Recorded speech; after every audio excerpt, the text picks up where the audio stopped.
Hello, you are welcome to our Live and Thrive series. And I'm here once again with my better half, Mr. Anthony Birch. We've been talking about purpose, and today we are going to be looking at a topic that I call values. Um, Values are one of those things that help us to achieve our purpose. So I'd like to ask you, Mr. Birch, what are values really? Yeah, thank you all for joining us again. I'm happy to be sharing some of these ideas with you. See, values, they are like the operating system of the computer or your phone.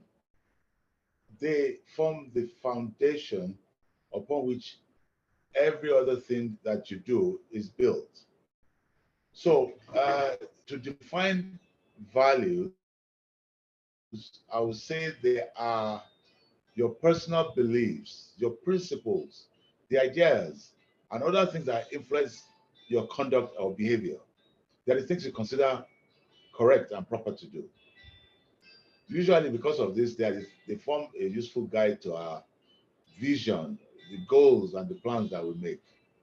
You know, they also serve as a beacon, a sort of a guiding light for the way we approach things.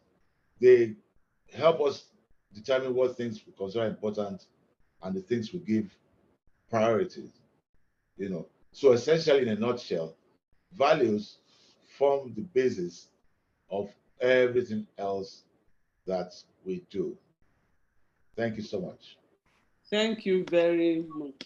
I get the feeling from what you've said that values can either be good or bad. So, what do you say to that?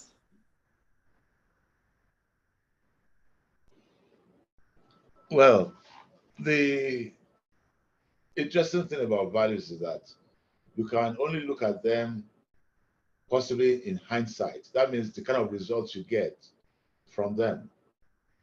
So, if, for example, your values lead to a destructive outcome, or they can lead to destructive outcome, then they are most likely bad values.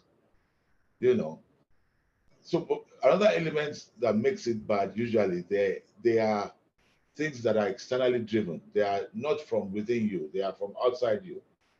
A value like being jealous is is something that relates to an external party. You know. So some of those values that lead ultimately to bad consequences have those features of leading to bad outcomes. They are external of you, and they are usually emotional based. They are based on your emotions, you know. So that essentially is what makes it bad. So then let's now look at what makes it really good. Good values tend to have uh, objectivity about them. They are based on reality and fact. Something like integrity, for example. Integrity as a good value is is standardized almost anywhere you go in the world. If something happens and you report the thing that happened exactly the way it happened, your report has integrity, you know, and it will be very clear to you that those report that this thing is factual as I've written it.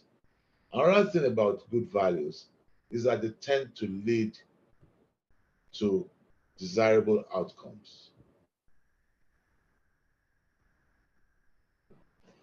One other thing that I must say about good values is that they tend to be constructive. They create additional value. And most importantly, they are things you can learn to control. You can learn to control them. You can control them pretty much. Like you can make a decision, a honest decision to say, my actions will have integrity. So, in essence, there are good values, bad values, mostly based on their outcome and the motive behind them. Thank you. Amazing. It would have been nice to mention those values that are good values. There are so many examples of values. I just mentioned like good value being integrity. Another one could be loyalty. Now, like I was trying to emphasize, some of those values have emotional elements to them. Uh, what makes them good or bad is usually in the results you get from it. Loyalty can be weaponized, for example. Love can be weaponized and made to create destructive outcomes. So that's why we have to be very careful in looking at the outcomes or the motive behind what we are doing in time so that we can use it to understand our values. I talked about honesty, for example. Honesty, yeah. Honesty is a good value because it usually leads to constructive outcomes. Hmm. So those are a few examples that we can talk about at the moment. Okay. Thank you very much. So, if there are good values and there are bad values, I want to think values can be changed, they can be learned. And if you have imbibed maybe from your culture, from your background, or from your experiences, if we have imbibed bad values, can we change them? And how can we change them? That's probably the most important question of all the questions you've asked me tonight. Now, let us remember what I said about good values. They are controllable.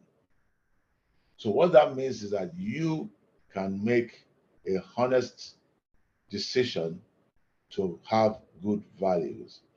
But how do we make that journey?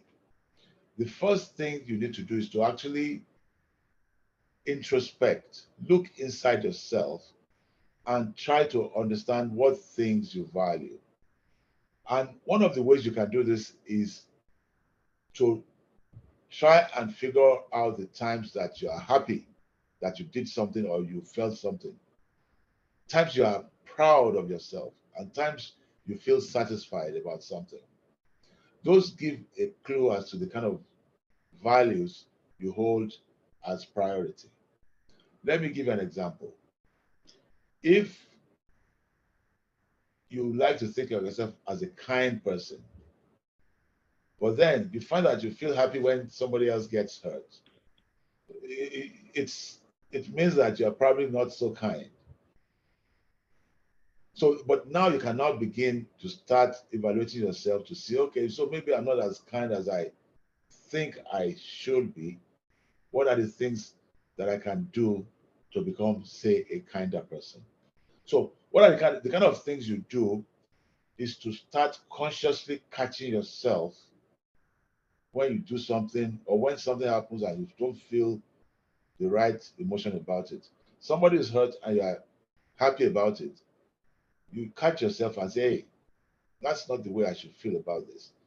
I'm supposed to show some kindness to this person and make deliberate effort to actually help that person out of that difficult situation.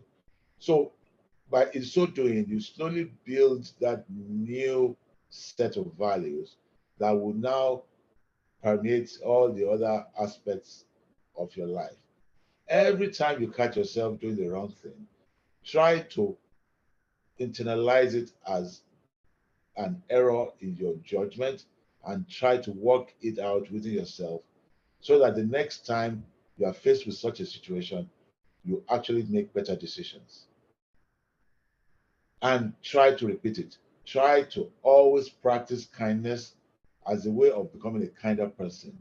Go out of your way to do good to other people. It helps you to do that. Same thing with like if you want to be a more honest person, you go late to work because you woke up late. Instead of telling your boss in the office that there was heavy traffic, just say, hey boss, I apologize. I actually woke up late. I just didn't hear the alarm this morning. Make There will always be consequences for everything we do, which is why values play a role.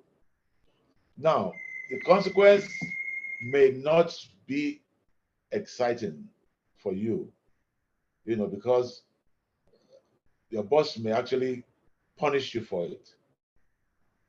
But that is the more reason why you should keep working on that honesty as a value until it becomes something that you are known for. If you walk into your office and you say something to your boss, that guy's going to tell the truth. And to me, that is where you have really won that battle of changing your values. So that's, in a nutshell, is the kind of approach you can use to try and move from what we call bad values to good values. That's amazing. So it's nice to know that it's possible to change, because there will be no point to just knowing, oh, I have bad values and that's it. Yes, thank you very much. Um, I, I, I believe everyone is gaining something out of it, and people will start trying to change their values. Thank you.